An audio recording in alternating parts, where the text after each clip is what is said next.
Essa é a aula de padrões comportamentais da disciplina Técnica de Programação Avançada.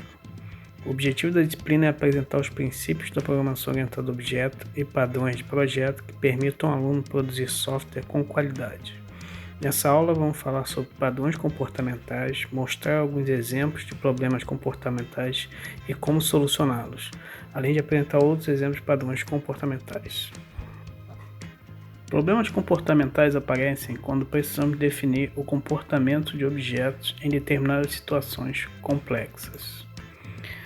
Uma situação que ocorre problemas comportamentais é quando um objeto, na mesma situação, pode ter que se comportar de forma diferente dependendo do seu estado no momento.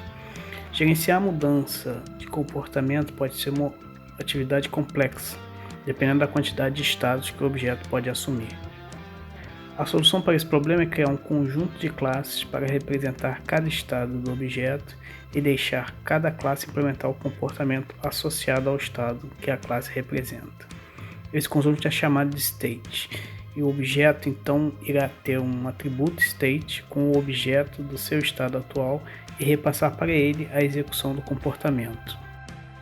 Por exemplo, um sistema para uma biblioteca precisa tratar o pedido de empréstimo de um livro diferente para cada situação em que o livro se encontra. Se o livro estiver disponível, será feito o empréstimo. Se o livro estiver emprestado, ele deve perguntar se deseja fazer a reserva e, se for a única cópia do livro, deve permitir apenas o acesso local. Podemos ver como seria a implementação da classe livre, que teria que testar os possíveis estados para decidir qual operação seria realizada para cada estado. Uma forma de resolver esse problema seria definir uma classe state para cada possível estado do livro e fazer cada classe realizar a operação associada ao seu estado. Dessa forma, precisaríamos então criar a classe abstrata LivreState com o método abstrato empréstimo e definir subclasses para cada estado do livro, onde a definição do método empréstimo irá fazer a operação correspondente ao estado.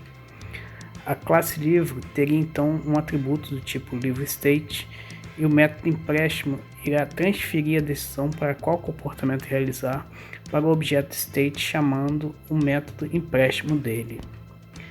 No diagrama podemos ver um modelo geral de como seria a definição das classes state. As classes state são declaradas com os métodos que contêm o comportamento relativo ao estado que representam.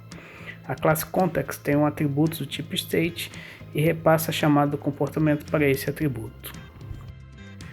Dessa forma, podemos resumir o processo de implementar o padrão state como definir as classes states, onde cada state possui o método com o comportamento associado ao estado que representa, criar um atributo do tipo state no objeto que muda o estado, alterar a instância do atributo state quando o estado do objeto alterar e repassar a execução do comportamento para o atributo state.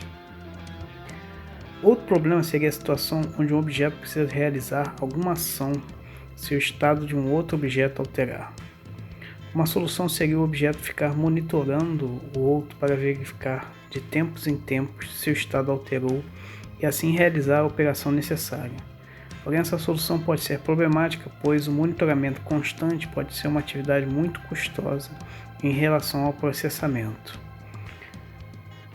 Uma outra solução para esse problema seria definir uma interface observer e uma classe observable.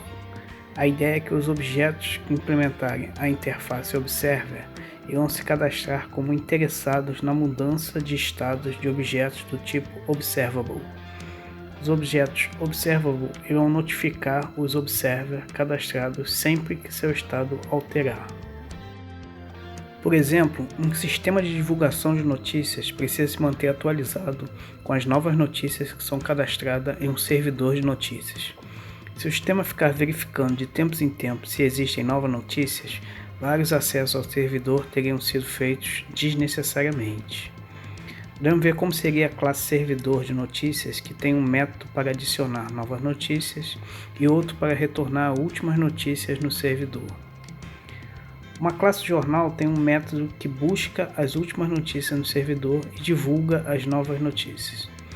O problema nessa implementação é que o método buscar notícias precisa ser chamado de tempos em tempos, mesmo que não tenham sido cadastradas novas notícias, pois o objeto jornal não sabe se existem novas notícias ou não. Uma forma de resolver o problema seria definir a classe jornal como um observer e a classe servidor como um observable.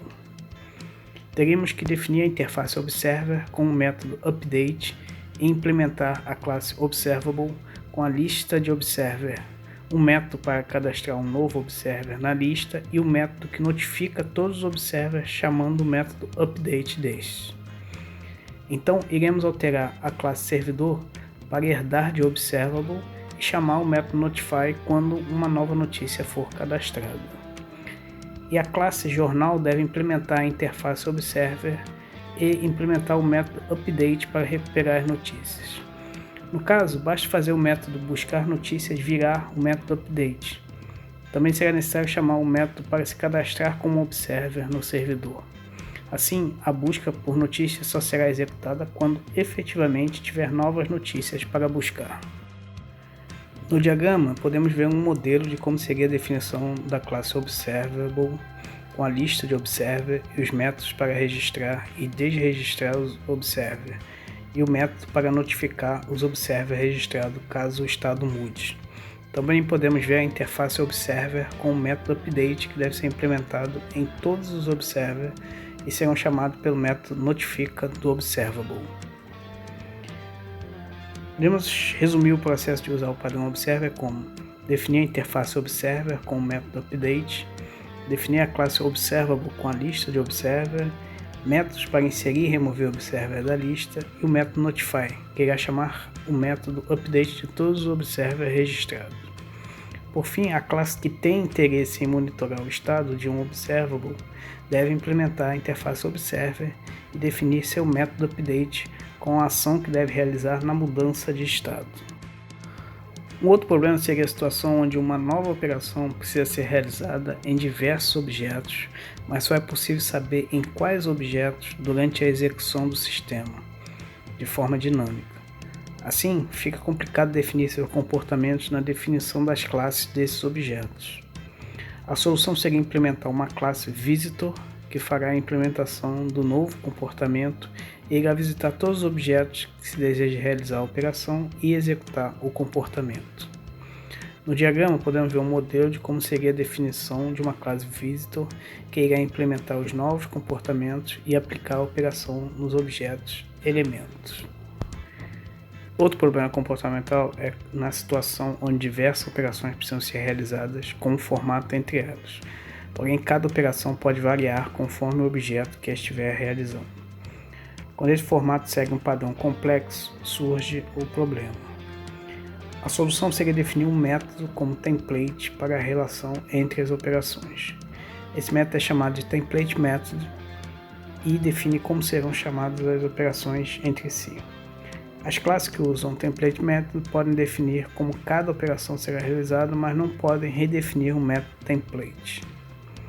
No diagrama, podemos ver como definir o método template na superclasse abstrata que chamam as operações necessárias. As classes concretas irão redefinir as operações para serem realizadas de formas que precisarem. E aqui termina essa aula de padrões comportamentais. Mostramos quais são as características dos padrões comportamentais e alguns exemplos de padrões de problemas comportamentais e como solucioná-los utilizando os padrões.